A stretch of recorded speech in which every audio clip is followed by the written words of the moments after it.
तो second numerical इस प्रकार है कि a pair of 6 faced dice are thrown simultaneously, मतलब पेयर जोड़ा है, 2 डाइसेस है, तो एक डाइस तो यहाँ बना लिए,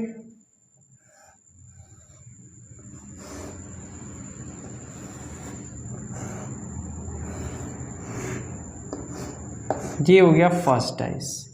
इसमें या तो ऊपर 1 आए, इस प्रकार से पॉइंट बना हुआ है, नीचे इसमें 2 लिखा हुआ है, इधर मान लिया गया 3 लिखा हुआ है, तो इसके ठीक पीछे इस वाले फेस पे 4 लिखा होगा, इधर मान लिया गया 5 बना हुआ है, तो पीछे की ओर 6 बना होगा। इस प्रकार से 6 फेस डाइस हो गई। तो अब पेयर ऑफ डाइसेस है, मतलब 2 डाइस रहेंगे, एक डाइस ये और दूसरी डाइस ये बन जाएगी। A pair of 6 faced dice are thrown simultaneously, दोनों को एक साथ फेंका जाता है।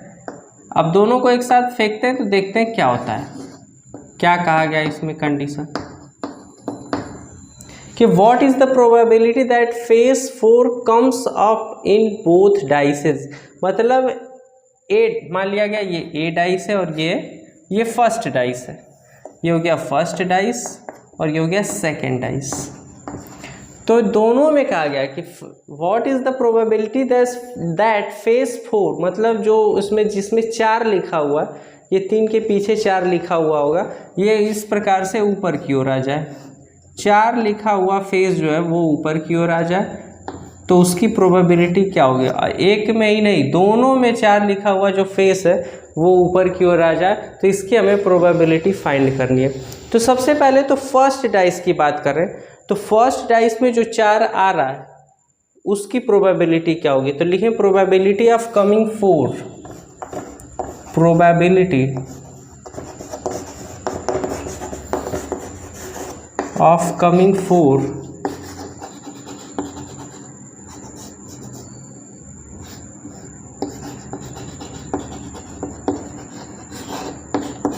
कमिंग ऑफ 4 लिखें, coming of 4 in first dice, in first dice. तो अगर फर्स्ट डाइस की बात करें तो total number of events cases हैं इसमें 6। कैसे कि डाइस में 1 आ सकता है तो एक केस हो गया, 2 आ सकता है ये दूसरा केस हो गया, 3 आ सकता है, कुल मिला के ये 3 केस हो गए, 1 2 3, फिर 4 आ सकता है तो ये चौथा केस, 5 आ गया पांचवा केस, 6 आ गया छठा केस। तो मतलब 6 कंडीशंस, टोटल इवेंट्स इसमें 6 आ सकते हैं, 1 से लेके 6 तक। अब इसके लिए हमारे फेवर में कौन सी कंडीशन है? जब 4 आएगा ऊपर तो वो हमारे फेवर में कंडीशन होगी। तो 6 में से एक ही कंडीशन में हमारे फेवर में एक कंडीशन है कि जब ऊपर की ओर 4 आ जाए, तो m की वैल्यू तो हो गई 1, मतलब 4 ही आए, 5 में ये फेल हो जाएगा। 5 कंडीशंस में या तो 1 आए या 2 आए या 3 आए या 5 आए या 6 आए, इन पांचों कंडीशन में ये हमारे फेवर की कंडीशन नहीं है। हमारे फेवर की कब इवेंट हो रहा है? जब कि ऊपर 4 आ जाए, तो 4 आने की एक ही दशा है, तो प्रोबेबिलिटी हो गया 1/6। और दूसरे वाले में अगर बात करें तो इसके लिए भी प्रोबेबिलिटी हो जाएगा 1/6 के ऊपर 4 आए, तो probability of coming of 4 in first dice is 1/6। ऐसे probability of coming of 4 in second dice, second dice में भी इसकी प्रोबेबिलिटी होगी 1/6। मतलब फर्स्ट डाइस और सेकेंड डाइस दोनों में 4 आए, उसके लिए प्रोबेबिलिटी, तो कंबाइंड प्रोबेबिलिटी हम लोग जानते हैं, combined probability P is equal to होता है P1 into P2। Independent events के लिए P1 इंटू P2। अगर और वैसे इंटरमीडिएट में आप पढ़े हैं कि अगर एंड आता है बीच में तो हम लोग वहाँ करते हैं मल्टीप्लाई, मतलब P1 डॉट P2। और अगर और आता है या तो 3 आ जाए या 4 आ जाए, अगर इस प्रकार से सवाल रहेगा या और वाला, तो वहाँ करते हैं P1 प्लस P2। तो यहाँ फर्स्ट डाइस में भी 4 आ जाए और सेकेंड डाइस में भी 4 आ जाए, मतलब एंड वाली कंडीशन है, तो यहाँ probability P is equal to P1 into P2। तो फर्स्ट वाली डाइस के लिए प्रोबेबिलिटी कितना? ये है 1/6, और सेकेंड डाइस के लिए प्रोबेबिलिटी हो गया 1/6, टोटल प्रोबेबिलिटी हो गया 1/36। मतलब दोनों केसेस में हमें क्या चाहिए, दोनों केसेस में हमें ऊपर 4 चाहिए, ये कंडीशन चाहिए। तो दोनों केसेस में 4 आने के लिए प्रोबेबिलिटी है 1/36। अगर इस बात को अगर समझे, मैनुअली समझे, तो मान लिया गया फर्स्ट डाइस में 1 आ गया और सेकेंड डाइस में भी 1 आ गया, ये फर्स्ट कंडीशन। फर्स्ट डाइस में 1 आ गया और सेकेंड डाइस में 2 आ गया, फर्स्ट डाइस में 1 आ गया, सेकेंड डाइस में 3 आ गया। इस प्रकार से अगर बना है तो 1 आ सकता है पहले वाले में, दूसरे में 4, फिर 1 आ सकता है, 5 आ सकता है, फिर पहले वाले में 1 और दूसरे वाले में 6। इस प्रकार से अब मान लिया गया फर्स्ट डाइस में 2 आ गया और सेकेंड वाले में 1, फिर फर्स्ट डाइस में 2 आ गया, सेकेंड वाले में 2, फिर फर्स्ट डाइस में 2 आ गया और सेकेंड डाइस में 3 आ गया। इस प्रकार इन्हें फेंका जाए तो पहले में तो 2 हो गया और दूसरे में 1 से लेके 6 तक आ गया। फिर इसी प्रकार से फेंकने पे फर्स्ट डाइस में 3 आ गया, सेकेंड में 1 से लेके 6 तक वैरी कर रहा है।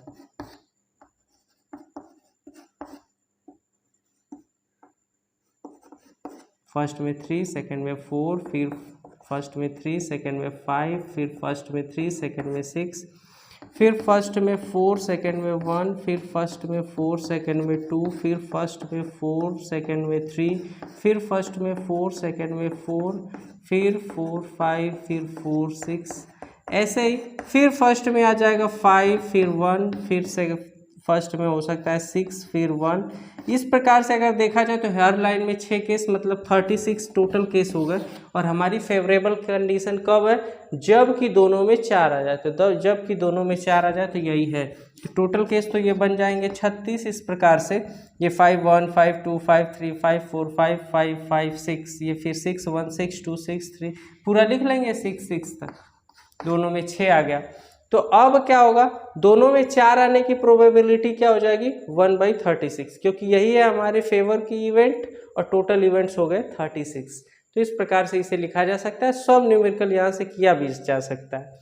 तो देखते हैं सेकेंड न्यूमेरिकल। तो ये सेकेंड न्यूमेरिकल डाइस का सेकेंड न्यूमेरिकल में क्या कहा गया कि a pair of 6 faced dice, इसमें भी 2 डाइस जिसमें 6 फेसेस है, 6 फलक है, उसे फेंका जाता है।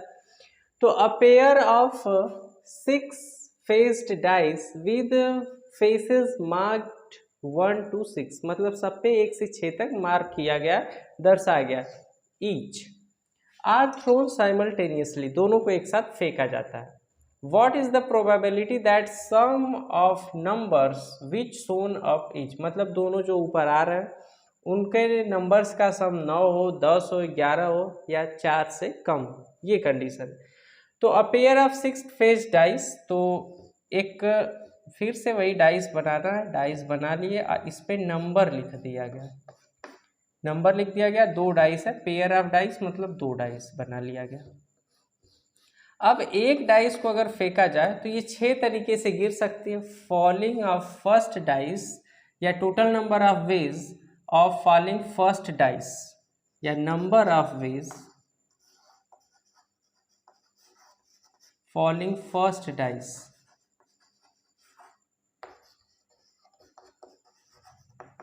तो कितने तरीके से फर्स्ट डाइस जो है फॉल कर सकता है, ये मतलब उसमें 1 भी आ सकता है, 2 भी आ सकता है, 3 भी आ सकता है, 6 भी आ सकता है। तो 6 तरीके से फर्स्ट डाइस फॉल करेगा और इसी प्रकार से 6 तरीके से सेकेंड डाइस फॉल करेगा। तो total number of ways of falling second dice, तो फॉलिंग फर्स्ट डाइस अगर एक ही लाइन में लिखे, first dice is equal to हो गया 6 वेज, और इसी प्रकार number of ways falling second dice is equal to हो गया 6 वेज। तो टोटल वेज बात करें, टोटल वेज, तो टोटल वेज हो जाएंगे 6 × 6 इज इक्वल टू 36। तो 36 तरीके इसमें आ गए। इन्हें अगर अलग अलग बनाना हो, मैनुअली जैसे बना रहे थे, देख रहे थे हम लोग, तो पहले डाइस में 1 आ गया, दूसरे में 1 आ गया, पहले में 1 आ गया, दूसरे में 2 आ गया, पहले डाइस में 1 आ गया, दूसरे में 3 आ गया, पहले डाइस में 1 आ गया और दूसरे में 4 आ गया, पहले डाइस में 1 आ गया, दूसरे में 5 आ गया, पहले डाइस में 1 आया और दूसरे में 6 आ गया। तो पहले डाइस में 1 आ गया और सब में फिर 1 से लेकर 6 तक दूसरे डाइस में बदल रहा है। फिर पहले डाइस में 2 आ गया, फिर 1 से लेकर 6 तक दूसरे डाइस में बदल रहा है। पहले डाइस में 3 आ गया, फिर 1 से लेकर 6 तक दूसरे डाइस में बदल रहा है। फिर पहले डाइस में 4 आ गया और फिर 1 से लेके 6 तक दूसरे डाइस में बदल रहा है। पहले डाइस में 5 आ गया, दूसरे डाइस में पहले 1 आ गया, फिर इसमें 5 आया, फिर इसमें 2 आ गया, फिर 5 आया, इसमें 3 आ गया सेकेंड डाइस में, फिर 5 आया और इसमें 4 आ गया सेकेंड डाइस में, फिर पहले डाइस में 5 और इस दूसरे डाइस में भी 5, फिर पहले डाइस में 5 और दूसरे में 6। इसी प्रकार पहले डाइस में 6 आ गया और दूसरे में 1 आ गया, फिर 6 आया पहले में, दूसरे में 2 आ गया, फिर 6 आया पहले में, दूसरे में 3, फिर इसी प्रकार पहले में 6, दूसरे में 4, फिर पहले में 6, दूसरे में 5, फिर दोनों में 6। तो इस प्रकार से अगर काउंट किया जाए तो 36 कंडीशंस हैं। अब बात करते हैं न्यूमेरिकल की। तो न्यूमेरिकल में कहा गया, फर्स्ट न्यूमेरिकल में कि What is the probability that sum of numbers which shown up, जो नंबर फेंकने पे ऊपर आते हैं उनका सम जो है वो 9 हो जाए। तो फेंकेंगे तो या तो पहले में 1 आ जाए, दूसरे में भी 1 आ जाए, पहले में 1 आ जाए, दूसरे में 5 आ जाए, पहले में 2 आ जाए, दूसरे में 5 आ जाए। तो इस प्रकार से अलग अलग कंडीशंस है, टोटल कंडीशंस ये बना ली गई। तो हमें फाइंड करना है वो केसेस जिसमें पहले और दूसरे डाइस के नंबर का सम 9 आ जाए। तो देखिए अगर यहाँ से तो 1 और 1 का सम तो 9 नहीं है, 2 और 3 का सम भी 9 नहीं है, 2 और 6 का सम भी 9 नहीं है। फिर उसके बाद और आगे बढ़ें तो 3 और 5 का सम भी 8 ही है, लेकिन 3 और 6 का सम अगर देखें तो ये हो गया 9। तो एक केस तो ये हो गया 3 और 6, 3 और 6, मतलब फर्स्ट डाइस में 3 आ गया और सेकेंड डाइस में 6 आ जाए तो दोनों नंबर्स का सम हो जाएगा 9। फिर आगे बढ़ते हैं,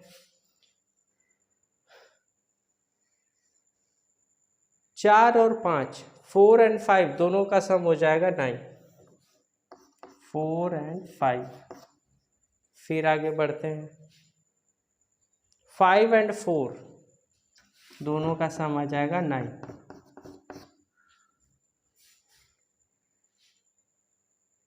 फिर और आगे बढ़ें, 5 एंड 4 हो गया, 5 5 10 हो जाएगा, 5 6 11 हो जाएगा, 6 1 7 8, फिर ये 6 और 3 का सम हो जाएगा 9।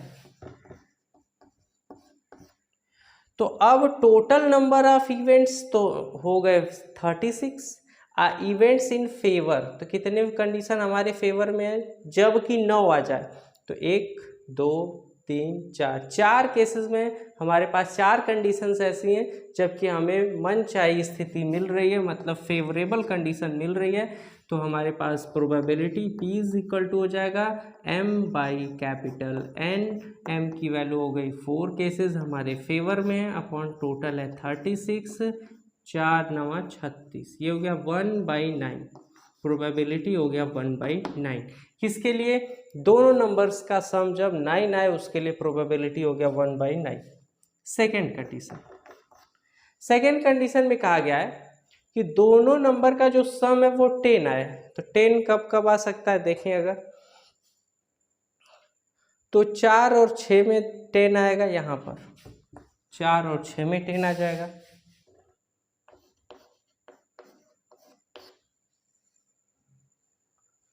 फिर उसके बाद सेकेंड कंडीशन, 5 और 5 में 10 आ जाएगा।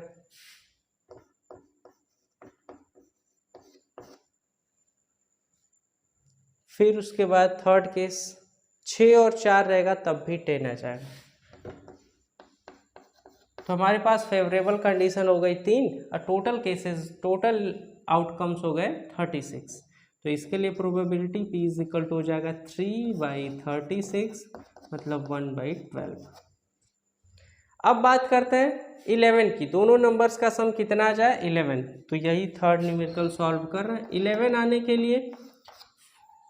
आने के लिए तो 5 और 6 आ जाए, मतलब फर्स्ट डाइस में 5 और सेकेंड डाइस में 6, या फर्स्ट डाइस में 6 और सेकेंड डाइस में 5, यही दोनों केवल कंडीशन है, 5 6 और 6 5। तो ये दो केसेस हो गए 5 6 एंड 6 5। तो दो फेवरेबल कंडीशंस हैं, प्रोबेबिलिटी हो जाएगा 2/36, 1/18। लास्ट न्यूमेरिकल कहा गया लेस देन 4, 4 से कम आए। तो 1 और 1 का सम 4 से कम, 1 और 2 का सम भी 4 से कम, 1 और 3 का अगर सम की बात करें तो ये 4 हो जाएगा, और हमें लाना कितना है, 4 से कम। इधर अगर बढ़ रहे हैं तो ये सब 4 के बराबर या 4 से अब ज़्यादा होंगे। इस लाइन में देखें अगर तो 2 और 1 ये हो गया 3, ये भी फेवरेबल कंडीशन है। 2 2 ये 4 हो गया, ये भी 4 से कम तो नहीं है, 4 के बराबर हो गया। यहाँ भी देखें तो 3 1 4, तो ये 3 फेवरेबल कंडीशंस है, 1 1 1 2 2 1। तो इसके लिए प्रोबेबिलिटी हो जाएगी favourable conditions upon total number of outcomes. तो फेवरेबल केसेस हो गए 3 बाई टोटल आउटकम्स हो गए 36, 1/12। तो ये था न्यूमेरिकल डाइस से रिलेटेड। तो अब देखते हैं हम लोग कार्ड से रिलेटेड कुछ न्यूमेरिकल्स।